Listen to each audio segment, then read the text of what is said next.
Bonjour à tous et à toutes. Aujourd'hui une petite vidéo un peu historique par rapport à l'emplacement où je me trouve actuellement. Alors j'espère que le son est bon.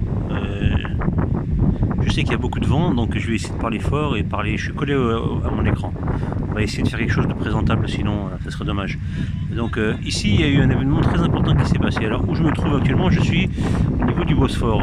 En face de moi, je ne sais pas si vous arrivez à voir.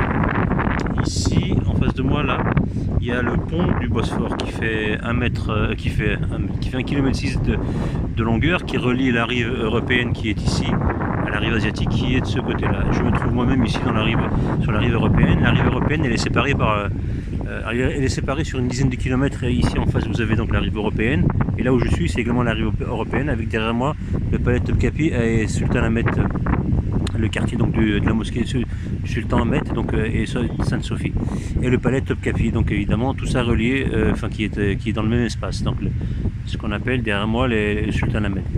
Et le pont du Galata qui est un peu plus par là-bas, il est par là-bas, peut-être la tour de Galata derrière l'arbre, je ne sais pas, il doit la cacher l'arbre, mais c'est juste derrière. Et donc il y a un pont qui se trouve à ce niveau-là, qui relie la rive où je me trouve, européenne, à l'autre rive en face, européenne également. Et sous ce pont de Galata passe, et vous voyez les bateaux qui en viennent, c'est ce qu'on appelle la Corne d'Or. Donc c'est un bras de mer qui remonte sur une dizaine de kilomètres et qui disparaît ensuite dans la ville d'Istanbul, donc qui sépare provisoirement la ville donc sur une dizaine de kilomètres. Voilà. Donc ça c'est les deux rives européennes sur lesquelles je me trouve en face. Et en face, donc là nous avons la rive asiatique qui est ici à droite, qui est ici et qui continue comme ça tout le long sur une quarantaine ou une cinquantaine de kilomètres. Enfin c'est assez long, c'est très très grand Istanbul. Et donc là où vous voyez le bateau qui passe, le gros, je sais pas, tanker, je sais pas ce que c'est comme bateau, il passe devant donc justement le pont du Bosphore. Et ce pont donc il est traversé par le bras de mer qui relie donc la mer du Nord, n'importe quoi, la mer Noire qui est une quarantaine de kilomètres plus au nord à peu près. Et donc ce bras de mer on appelle donc le Bosphore. C'est exactement ça. Donc là vous avez les bateaux qui relient les deux rives, c'est des bateaux, c'est des transports en commun, mais c'est des bateaux qui relient les deux rives, la rive asiatique et la rive européenne. Et donc cet endroit particulier et singulier a joué un rôle très important lors de la Première Guerre mondiale en 1914. Alors tout a commencé un peu avant, dans les années 1880, à peu près aux environs. C'était quand le sultan a décidé de faire un emprunt pour financer l'achat de la construction de deux cuirassés pour la flotte ottomane qui était en désuétude, qui était un peu par rapport aux empires occidentaux, la marine ottomane était larguée. Donc pour se remettre à jour, ils avaient décidé, histoire d'avoir une bonne figure sur le plan marin, d'avoir une flotte à peu près acceptable avec deux cuirassés assez modernes qu'ils avaient commandés auprès des chantiers navals britanniques. Je crois que c'est le chantier naval de Douvres, ou je ne suis pas sûr, peut-être que c'était un autre, mais en tout cas, toujours est-il qu'ils avaient été donc commandés et payés par une souscription nationale, parce qu'à l'époque l'Empire ottoman donc, était le grand homme malade de l'Europe, c'est comme ça qu'on l'appelait, donc les finances elles étaient au fond du trou et la modernisation de l'Empire ottoman n'avait pas été faite. Donc il était en pleine réforme et financièrement c'était pas évident. Donc on a fait une souscription nationale qui a coûté très très cher. Et on a payé ces deux cuirassés aux Britanniques. Sauf que il y a eu du retard pour les livraisons, etc. Différents événements qui ont fait que le jour de la livraison n'a pas eu lieu, ça a été reporté. Et puis finalement, ça a été carrément annulé lors du déclenchement de la Première Guerre mondiale, qui a eu lieu donc en 1914. Et à partir de ce moment-là, les Britanniques ont refusé tout bonnement de livrer ces deux cuirassés.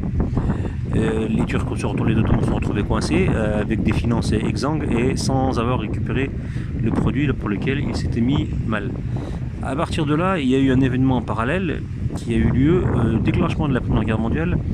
Donc les flottes allemandes parsemées dans la Méditerranée ou en Atlantique ont été visées par les forces alliées, les Britanniques. Et les Britanniques ont justement, lors du début de cette guerre, attaqué.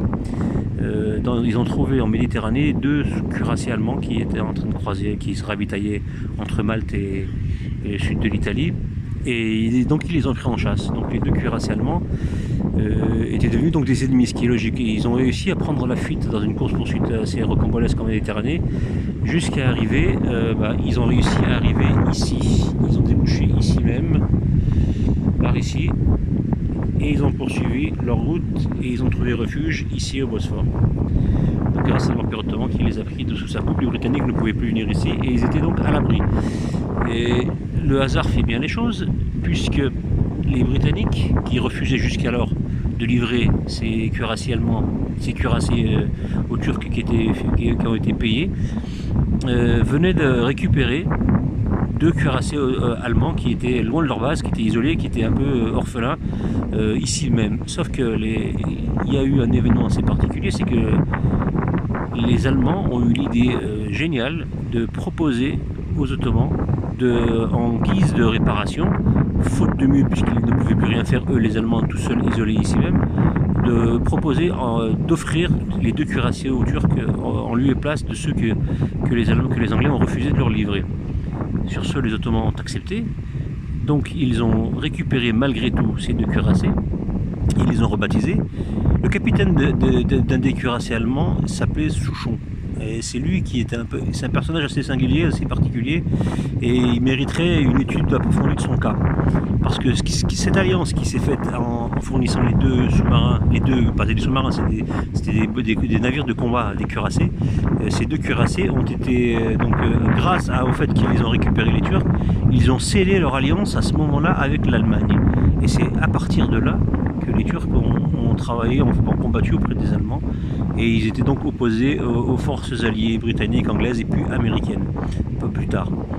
Ceci est une stratégie pure qui a eu lieu ici même, c'est-à-dire que on a volontairement, c'est là où il faut comprendre la malignité de la chose, c'est pas un concours historique, un concours de circonstances qui a fait qu'ils ont récupéré ces 2 cuirassiers, non, c'était un coup prémédité. On a refusé de livrer, les Britanniques ont refusé de livrer tout bonnement les 2 cuirassiers qui étaient commandés par l'Empire ottoman, et une fois que le déclenchement est parti, ils ont fait en sorte de prendre en chasse ces 2 cuirassiers allemands, et étrangement ils les ont poursuivis. Alors il faudrait connaître les détails de cette poursuite, qui les a emmenés ils étaient donc au large entre la Tunisie et l'Italie, et ils ont traversé tout le reste, toute la moitié, une grande partie de la Méditerranée, jusqu'à arriver ici. Et je trouve ça très étonnant qu'ils aient pu passer comme ça sans que personne ne les intercepte durant ce trajet, durant cette course-poursuite, à croire, et c'est ce que je pense vraiment, qu'on a voulu les ramener jusqu'ici, tout simplement, pour ensuite pouvoir créer une alliance, parce que les Ottomans étaient donc en carence de sous-marins, décidément, de cuirassés, et ils allaient forcément, si on leur proposait quelque chose d'équivalent, ils allaient, surtout avec le déclenchement de la guerre, ils allaient accepter forcément cette arrivée bienvenue de quelque chose d'équivalent de ce qu'ils avaient commandé. Donc on a un peu forcé la main d'une manière stratégique, en faisant venir jusqu'ici les cuirassiers allemands. Les Britanniques ont créé cette course-poursuite. Ils l'ont volontairement créé, ils ont créé une carence auprès des Ottomans. Ensuite, ils ont créé un remplacement, mais un remplacement qui allait sceller une alliance qui était voulu et recherché. Parce qu'il faut bien comprendre que le conflit de la Première Guerre mondiale, il y a 1001 raisons qui ont déclenché ce conflit. Mais la première, l'unique, la seule, la vraie raison d'être, c'était de démanteler l'Empire ottoman. Et pour le démanteler, il a fallu qu'il rentre en guerre, il a fallu le faire rentrer en guerre. Et cette stratégie de sous-marin a permis justement de rentrer en guerre. Et il fallait qu'il rentre en guerre avec le côté opposé, donc pas avec les Français et les Britanniques, il fallait qu'il rentre avec le côté allemand. C'était la seule raison. On aurait pu, puisque historiquement les Ottomans ont été alliés très souvent, très longtemps aux Français. Il se trouve que, après il y a eu différentes histoires qui ont fait plus tard qui ont fait que ça s'est pas, il y a eu des conflits, etc. Mais il y a toujours eu des relations diplomatiques très importantes et très fortes avec la France. Et étonnamment, lors du conflit de 1914, l'intérêt n'était pas de les avoir dans leur camp. Il fallait les avoir en face. Et le meilleur des plans, il fallait les faire allier avec les Allemands. C'est ce qui a été fait avec cette ruse des 2 sous-marins. Il y en a un qui s'appelle le Breslau et l'autre, j'ai oublié son nom. C'est ces deux cuirassiers allemands. C'est pas des sous-marins, je me corrige parce que je fais souvent des erreurs comme ça. Donc c'était 2 cuirassiers allemands, des navires de guerre. Et à partir de là, donc l'alliance était scellée et les oppositions étaient faites, la guerre pouvait commencer, et l'idée étant qu'il fallait absolument que les Allemands, donc les Ottomans affiliés à eux, perdent. La défaite était obligatoire.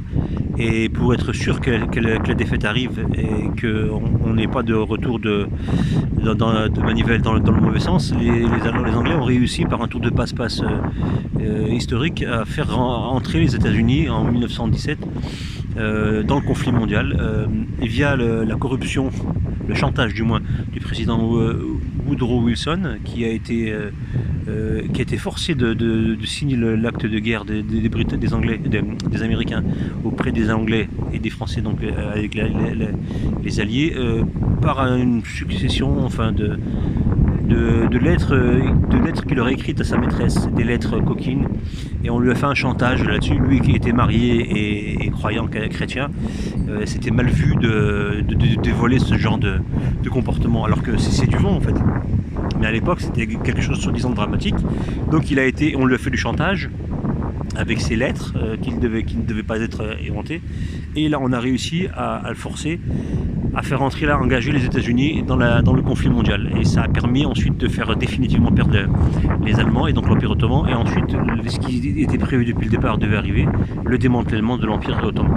Et le démantèlement de l'Empire ottoman, l'idée première c'était quand même de récupérer les terres saintes.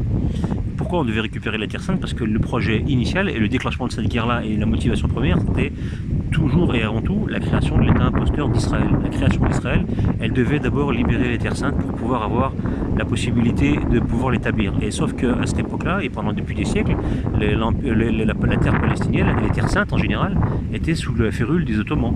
C'était leur possession. Donc impossible de faire un État d'Israël avec les Ottomans qui étaient les maîtres des lieux. Il a donc fallu faire ce tour de passe-passe, les engager dans un conflit mondial avec cette histoire de sous-marin, et c'est joué ici. Et on a réussi. Donc c'est la raison première qui a fait que les Allemands et les Ottomans sont devenus alliés, avec une sombre histoire de navires allemands en remplacement du vol, parce que c'est un vol, des navires ottomans que les Britanniques n'ont jamais livrés. Donc voilà historiquement comment on a réussi à faire un tour de passe-passe monumental, et qui a eu des résonances mondiales, puisque ça a enclenché 2 guerres mondiales. La première, donc, qui était déjà enclenchée, mais c'était le détonateur, puis ensuite la Deuxième Guerre mondiale, qui a ensuite validé définitivement la chose, puisque pour valider la création de l'État imposteur d'Israël, il a fallu d'abord en 1917, donc avant que la guerre soit conclue, que soit terminée et que l'Empire ottoman soit concrètement défait, on a quand même fait une déclaration, une promesse aux Juifs, en leur disant que la Palestine allait être un foyer national juif, et on s'engageait à le faire, un peuplement juif. Donc c'est arrivé en 1917 avec la fameuse déclaration Balfour. Sauf qu'en 1917, la déclaration Balfour, elle aurait jamais dû avoir lieu, parce que cette terre qui promettait aux Juifs, elle était encore sous la férule de l'Empire ottoman. Donc comment ils ont pu promettre quelque chose qui ne leur appartenait pas? Donc l'ordre Balfour, c'est-à-dire les Britanniques, ils étaient tellement sûrs de gagner qu'ils ont promis une terre qui n'était pas en leur possession. Ça, c'est la première marque qui valide le fait qu'ils avaient projeté dès le début de ce conflit était la raison première qui permettrait de récupérer les Terres Saintes. Et ensuite, on a l'année d'avant, 1916, on a eu déjà, entre les Français et les Britanniques, la partition du Moyen-Orient qui était déjà établie, les cartes étaient déjà tracées, et le partage était déjà fait en 1916 avec les accords Sykes-Picot.